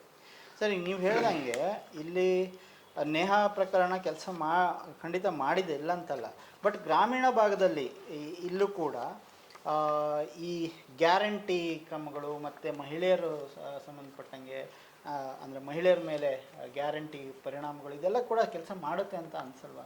ಖಂಡಿತವಾಗ್ಲೂ ಆಗುತ್ತೆ, ಅದೆಲ್ಲ ಹಾಗೆ ಆಗುತ್ತೆ. ನಾನು ನೇಹಾ ಪ್ರಕರಣ ಯಾಕೆ ಹೇಳಿದೆ ಅಂದರೆ, ನನ್ನ ಅಂದಾಜು ಪ್ರಕಾರ ಕನಿಷ್ಠ ಒಂದು 30,000 ಓಟ್ ಆದರೂ ಆ ಕಡೆಯಿಂದ ಹೋಗ್ಬಿಡ್ತದೆ. ಕಾಂಗ್ರೆಸ್ಸಿಗೆ ಸಿಗಬಹುದಾಗಿದ್ದಂಥ 30,000 ಓಟು ಅದು ತುಂಬ ದೊಡ್ಡ ನಂಬರ್. ಆ ಕಾರಣಕ್ಕಾಗಿ ಹೇಳಿದೆ. ಮಿಕ್ಕಂತೆ